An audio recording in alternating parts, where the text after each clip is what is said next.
ನಮಸ್ಕಾರ ಸ್ನೇಹಿತರೆ. ಇವತ್ತು ನಾನು ಕಳಲೆ ತಗೊಂಡಿದ್ದೀನಿ. ಕಳಲೆ ಅಥವಾ ಕಣಲೆ ಏನಾದರೂ ಹೇಳ್ತಾರೆ. ಅಂದರೆ ಇದು ಬಿದಿರಿನ ಚಿಗುರನ್ನು ಕಳಲೆ ಅಂತ ಕರಿತೀವಿ. ಈ ಕಳಲೆಯನ್ನು ವರ್ಷಕ್ಕೊಮ್ಮೆ ಆದರೂ ತಿನ್ನಬೇಕು ಅಂತ ಹೇಳ್ತಾರೆ. ಈ ಕಳಲೆಯನ್ನು ನೀವು ತಿನ್ನಬೇಕಾದ್ರೆ ಮೊದಲಿಗೆ ಇದನ್ನು ಕಟ್ ಮಾಡಿ ಹಾಗೆ ತಂದು ಹೀಗೆ ತಿನ್ನಲಿಕ್ಕಾಗೋದಿಲ್ಲ. ತಿನ್ನೋದು ಆರೋಗ್ಯಕ್ಕೆ ಒಳ್ಳೆಯದು ಕೂಡ ಅಲ್ಲ.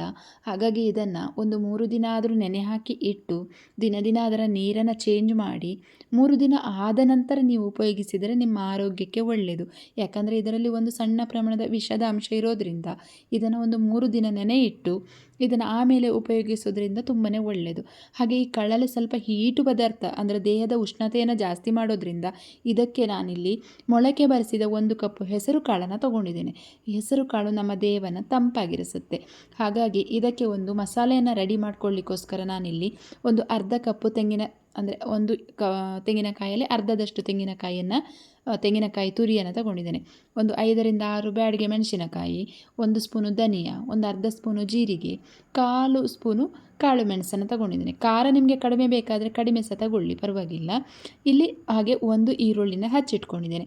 ಈಗ ಈ ಕಳಲೆ ಪಲ್ಯವನ್ನು ನಾವು ಹೇಗೆ ಮಾಡೋದು ಅಂತ ನೋಡೋಣ ಬನ್ನಿ. ಒಲೆ ಮೇಲೆ ಒಂದು ಪಾತ್ರೆಯನ್ನು ಇಟ್ಕೊಂಡಿದ್ದೇನೆ. ಪಾತ್ರೆಗೆ ಒಂದು 2 ಟೇಬಲ್ ಸ್ಪೂನ್ ಎಣ್ಣೆಯನ್ನು ಹಾಕ್ಕೊಳ್ತಾ ಇದ್ದೇನೆ. ಎಣ್ಣೆ ಸ್ವಲ್ಪ ಬಿಸಿ ಆಗಲಿ.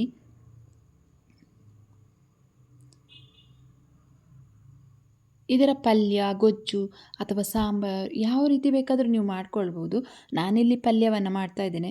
ಆದಷ್ಟು ಈ ಕಳಲೆ ಪಲ್ಯ ಮಾಡಿದರೆ ತುಂಬ ಟೇಸ್ಟ್ ತುಂಬ ಚೆನ್ನಾಗಿರುತ್ತೆ. ಹಾಗಾಗಿ ಇದಕ್ಕೆ ಈಗ ಎಣ್ಣೆ ಬಿಸಿ ಆಗ್ತಾ ಬಂತು. ನಾನಿದಕ್ಕೆ 1 ಸ್ಪೂನು ಸಾಸಿವೆಯನ್ನು ಹಾಕ್ಕೊಳ್ತೇನೆ. ಹಾಗೆ ಅರ್ಧ ಸ್ಪೂನು ಕಡಲೆಬೇಳೆ, ಅರ್ಧ ಸ್ಪೂನು ಉದ್ದಿನ ಬೇಳೆಯನ್ನು ಹಾಕ್ಕೊಳ್ಳುವ. 1 ಬ್ಯಾಡಿಗೆ ಮೆಣಸಿನಕಾಯಿಯನ್ನು ಇಲ್ಲಿ ಕಟ್ ಮಾಡಿ ಹಾಕ್ಕೊಂಡಿದ್ದೇನೆ ಒಗ್ಗರಣೆಗೆ. ಹಾಗೆ ಸ್ವಲ್ಪ ಕರಿಬೇವನ್ನು ಹಾಕ್ಕೊಳ್ಳೋಣ.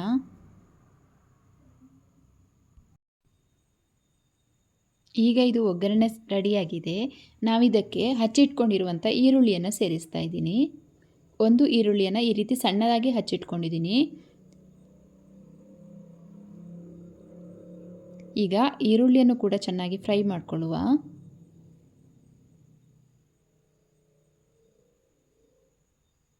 ಈರುಳ್ಳಿ ಚೆನ್ನಾಗಿ ಫ್ರೈ ಆದ ನಂತರ ನಾನಿಲ್ಲಿ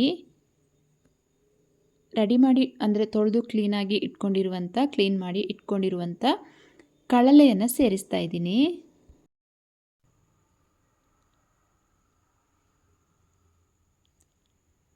ಇದರಲ್ಲಿರುವ ನೀರನ್ನೆಲ್ಲ ತೆಗೆದು ಈ ರೀತಿ ಮಾಡಿ ಇಟ್ಕೊಳ್ಳಿ. ಇವಾಗ ಇದನ್ನು ಸೇರಿಸಿ ಮಿಕ್ಸ್ ಮಾಡಿಕೊಳ್ಳುವ.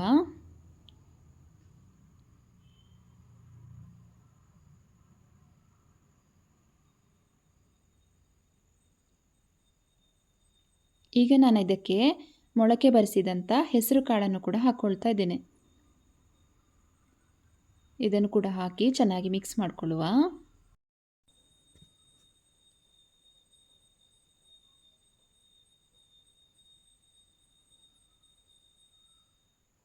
ಈಗ ಇದಕ್ಕೆ ಒಂದು ಲಿಡ್ಡನ್ನು ಕ್ಲೋಸ್ ಮಾಡಿ ನಾನು ಇದನ್ನು ಬೇಯಲಿಕ್ಕೆ ಬಿಡ್ತೇನೆ. ಕಳಲೆ ಚೆನ್ನಾಗಿ ಬೇಯಬೇಕು. ನಾನಿಲ್ಲಿ ನೀರನ್ನು ಸೇರಿಸ್ತಾ ಇಲ್ಲ. ನಾನು ತುಂಬ ನುಣ್ಣಗೆ ಹಚ್ಕೊಂಡಿರೋದ್ರಿಂದ ಇಲ್ಲಿ ನೀರನ್ನು ಸೇರಿಸ್ತಾ ಇಲ್ಲ. ಸ್ವಲ್ಪ ದಪ್ಪ ದಪ್ಪವಾಗಿ ನೀವು ಹಚ್ಕೊಂಡಿದ್ದೀರಿ ಅಂತಾದರೆ 1 ಗ್ಲಾಸ್ ನೀರನ್ನು ಹಾಕಿ ಈ ರೀತಿ ಮುಚ್ಚಿಟ್ಬಿಡಿ. ಅದು ಕಳಲೆ ಚೆನ್ನಾಗಿ ಬೆಂದ್ಕೊಳ್ಳುತ್ತೆ ಆವಾಗ. ಅಷ್ಟರಲ್ಲಿ ನಾವು ಇಲ್ಲಿ ಮಸಾಲೆ ರೆಡಿ ಮಾಡ್ಕೊಳ್ಳೋಣ. ಮಸಾಲೆಗೆ ನಾನಿಲ್ಲಿ ಹುರಿದಿಟ್ಕೊಂಡಿರುವಂಥ ಡ್ರೈ ರೋಸ್ಟ್ ಮಾಡ್ಕೊಂಡಿರುವಂಥ ಮೆಣಸು, ಹಾಗೆ ಧನಿಯಾ, ಜೀರಿಗೆ ಎಲ್ಲವನ್ನು ಕೂಡ ಹಾಕ್ಕೊಳ್ತಾ ಇದ್ದೀನಿ. ಇದು ಸ್ವಲ್ಪ ನಾನು ಪೌಡ್ರ್ ಮಾಡ್ಕೊಳ್ತೀನಿ. ನೀರೇನು ಸೇರಿಸ್ತಾ ಇಲ್ಲ, ಹಾಗೆ ಪೌಡ್ರ್ ಮಾಡ್ಕೊಳ್ತಾ ಇದ್ದೀನಿ. ಇದು ಪೌಡ್ರ್ ಆಗಿದೆ ಇವಾಗ.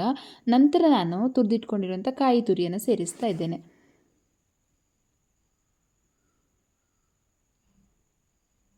ಈಗ ಕಾಯಿ ತುರಿ ಕೂಡ ಹಾಕಿ ನಾನು ಒಂದು ರೌಂಡ್ ತಿರುಗಿಸ್ತೇನೆ. ಜಾಸ್ತಿ ಬೇಡ, 1 ರೌಂಡು ತಿರುಗಿಸಿದರೆ ಸಾಕು.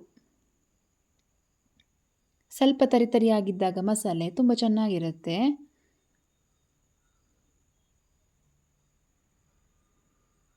ಇವಾಗ ಇದನ್ನು ನೋಡಿ ನಾನು ರೆಡಿ ಮಾಡ್ಕೊಂಡು ಬಂದೆ. ಇಷ್ಟಾದರೆ ಸಾಕು.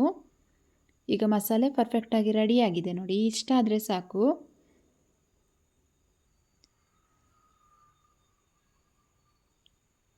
ಜಾಸ್ತಿ ನುಣ್ಣಗೆ ಮಾಡ್ಕೊಳ್ಳೋದು ಬೇಡ. ಹಾಗೆ ಈ ರೀತಿ ನಾವು ನೀರನ್ನು ಹಾಕದೆ ಹಾಗೆ ಇದನ್ನು ಪೌಡ್ರ್ ಮಾಡಿ ಇಟ್ಕೊಂಡಿದ್ದೀವಿ. ಇದನ್ನು ಸೈಡಲ್ಲಿ ಇಟ್ಕೊಳ್ಳೋಣ. ಒಲೆ ಮೇಲೆ ಇಟ್ಟಿರುವಂಥ ಕಣಲೆ ಬೆಂದಿದೆಯಾ ನೋಡೋಣ. ಇವಾಗ ನೋಡಿ ಕಳಲೆ, ಹೆಸರು ಕಾಳು ಎಲ್ಲ ಚೆನ್ನಾಗಿ ಬೆಂದಿದೆ. ಇದನ್ನು ನೀವು ಮಧ್ಯ ಮಧ್ಯದಲ್ಲಿ ಕೈ ಆಡಿಸ್ತಾ ಇರಿ. ನೀರನ್ನು ಸೇರಿಸಿಲ್ಲ ಅಂತಂದರೆ ಆವಾಗವಾಗ ಲಿಡ್ಡನ್ನು ತೆಗೆದು ಸ್ವಲ್ಪ ಅಂದರೆ ಈ ರೀತಿ ತಿರುಗಿಸ್ತಾ ಇರಬೇಕಾಗುತ್ತೆ. ನಾನಿಲ್ಲಿ ಒಂದು ಅರ್ಧ ಸ್ಪೂನು ಅರಿಶಿಣದ ಪೌಡರನ್ನು ಹಾಕ್ಕೊಳ್ತಾ ಇದ್ದೀನಿ. ಹಾಗೆ ರುಚಿಗೆ ತಕ್ಕಷ್ಟು ಉಪ್ಪನ್ನು ಹಾಕ್ಕೊಳ್ಳಿ. ಇವಾಗ ಎಲ್ಲವನ್ನು ಕೂಡ ಚೆನ್ನಾಗಿ ಮಿಕ್ಸ್ ಮಾಡ್ಕೊಳ್ಳೋಣ.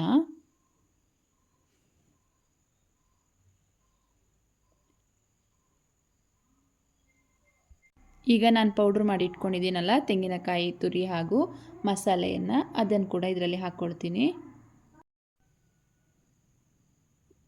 ಈಗ ಎಲ್ಲ ಮಸಾಲೆನ ಹಾಕಿ ಚೆನ್ನಾಗಿ ಮಿಕ್ಸ್ ಮಾಡ್ಕೊಳ್ಳೋಣ.